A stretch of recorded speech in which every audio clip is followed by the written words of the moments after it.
ओम नमो भगवते वासुदेवाय। 10 मिनट भागवत के शीर्षक के अंतर्गत श्रीमद् भागवत महात्म्य का 43 श्लोक पहले से मैं बोल चुका हूँ। पाठ हिंदी में हो रहा है और 43वें के बाद मैं आज आगे की कथा सुनाने जा रहा हूँ। देवर्षि नारद और भक्ति की भेंट। नारद जी कहते हैं, तब मैंने उस स्त्री से पूछा, देवी तुम कौन हो? ये दोनों पुरुष तुम्हारे क्या होते हैं और तुम्हारे पास ये कमल नयनी देवियाँ कौन हैं? तुम हमें विस्तार से अपने दुख का कारण बताओ। युवती ने कहा, मेरा नाम भक्ति है और ये ज्ञान और वैराग्य नामक मेरे पुत्र हैं। समय के फेर से ही ये ऐसे जर्जर हो गए हैं। ये देवियाँ गंगा जी आदि नदियाँ हैं। ये सब मेरी सेवा करने के लिए ही आई हैं। इस प्रकार साक्षात देवियों के द्वारा सेवित होने पर भी मुझे सुख शांति नहीं है। तपोधन, अब ध्यान देकर मेरा वृत्तांत सुनिए। मेरी कथा वैसे तो प्रसिद्ध है, फिर भी उसे सुन के आप मुझे शांति प्रदान करेंगे।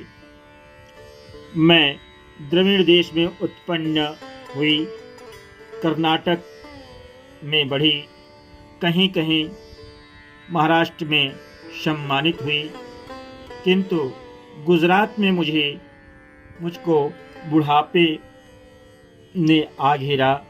वहाँ घोर कलयुग के प्रभाव से पाखंडियों ने मुझे अंग भंग कर दिया। चिरकाल तक यह अवस्था रहने के कारण मैं अपने पुत्रों के साथ दुर्बल और निस्तेज हो गई। अब जब से मैं वृंदावन आई, तब से पुनः परम सुंदरी स्वरूपवती नवयुवती हो गई हूँ, किंतु सामने पड़े हुए ये दोनों मेरे पुत्र थके मांदे दुखी हो रहे हैं। अब मैं यह स्थान छोड़ के अन्यत्र जाना चाहती हूँ। ये दोनों बूढ़े हो गए हैं, इसी दुख से मैं दुखी हूँ। मैं तरुणी क्यों और ये दोनों मेरे पुत्र बूढ़े क्यों? हम तीनों साथ साथ रहने वाले हैं, फिर भी यह विपरीतता क्यों? होना तो यह चाहिए कि माता बूढ़ी हो और पुत्र तरुण। इसी में मैं आश्चर्यचकित से अपनी इस अवस्था पर शोक करती रहती हूँ। आप परम बुद्धिमान एवं योग निधि हैं, इसका क्या कारण हो सकता है, बताइए।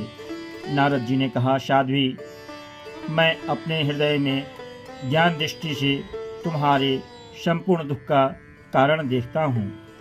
तुम्हें विषाद नहीं करना चाहिए। श्री हरि तुम्हारा कल्याण करेंगे। सूर्य कहते हैं, मुनिवर, नारद जी ने एक क्षण में ही उसका कारण जान करके कहा। नारद जी ने कहा, देवी सावधान होकर के सुनो, यह दारुण कलयुग है। इसी से इस समय सदाचार, योग मार्ग और तप आदि सभी विलुप्त हो गए हैं। लोग सठता और दुष्कर्म में लग करके अघासुर बन रहे हैं। संसार में जहाँ देखो वहीं सत्पुरुष दुख से मलान और दुष्ट सुखी हो रहे हैं। इस समय जिस बुद्धिमान पुरुष का धैर्य बना रहे, वही बड़ा ज्ञानी या पंडित है। पृथ्वी क्रमशः प्रतिवर्ष शेष जी के लिए भार रूप होती जा रही है। अब यह छूने योग्य तो क्या, देखने योग्य भी नहीं रह गई है और न इसमें कहीं मंगल ही दिखाई देता है। अब किसी को पुत्रों के साथ तुम्हारा दर्शन भी नहीं होता। विषयानुराग के कारण अंधे बने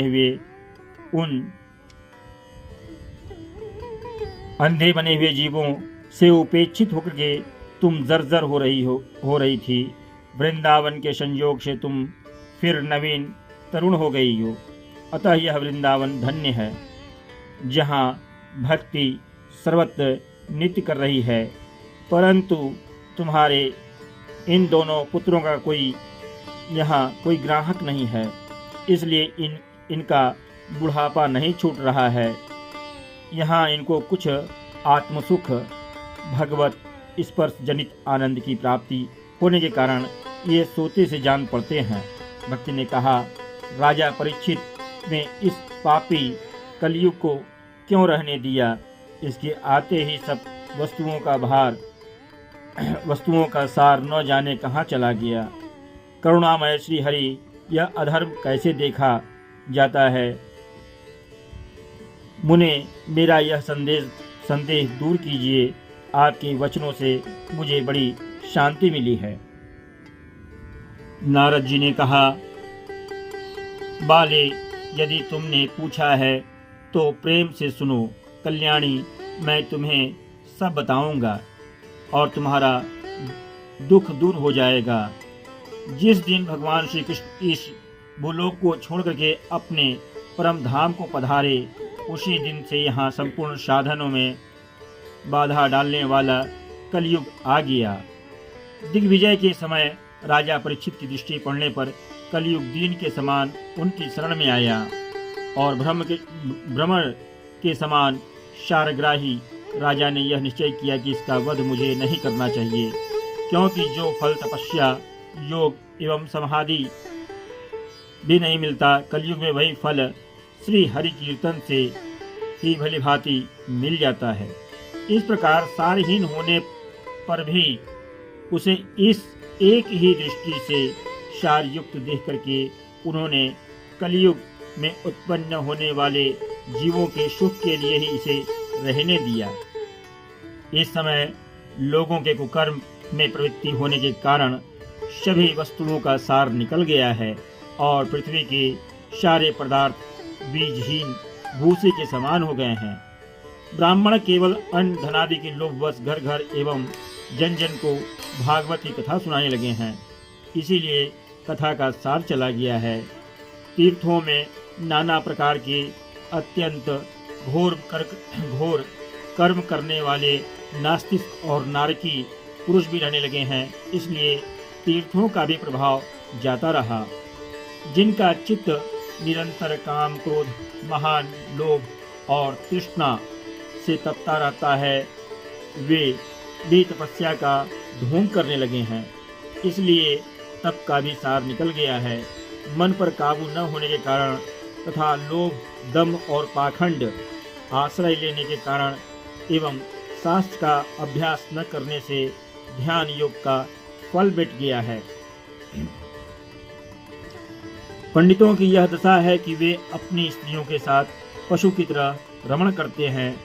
उसमें संतान पैदा करने की कुशलता पाई जाती है। मुनि साधन में वे सर्वथा अकुशल हैं।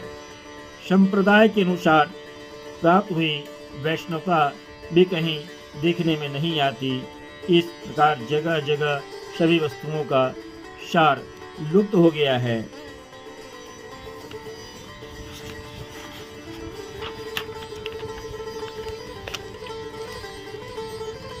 यह तो इस युग का स्वभाव ही है, इसमें किसी का दोष नहीं है। इसी से पुंडरीकाक्ष भगवान बहुत समीप रहते हुए सब सह रहे हैं। सूत जी कहते हैं, शौनक जी, इस प्रकार देवर्षि नारद के वचन सुन के भक्ति को बड़ा आश्चर्य हुआ। फिर उसने जो कहा उसे सुनिए। भक्ति ने कहा, देवर्षि आप धन्य हैं। मेरा बड़ा सौभाग्य था जो आपका समागम हुआ। संसार में साधुओं का दर्शन ही समस्त सिद्धियों का परम कारण है। आप केवल एक बार का उपदेश धारण करके कयाधु कुमार प्रहलाद के माया पर विजय प्राप्त कर ली थी। ध्रुव ने भी आपकी कृपा से ही ध्रुवपद प्राप्त किया। आप सर्वमंगलमय एवं साक्षात श्री ब्रह्मा के पुत्र हैं। मैं आपको नमस्कार करती हूँ। श्री पद्म पुराणे उत्तरखंडे श्रीमद्भागवत महात्म्ये भक्ति नारद समागमो नाम प्रथमोऽध्यायः। ओम नमो भगवते वासुदेवाय। आज की कथा यहीं तक। कल द्वितीय अध्याय में भक्ति का दुख दूर करने के लिए नारद जी का उद्योग किया जाएगा। आप लोग लाइक और कमेंट करें।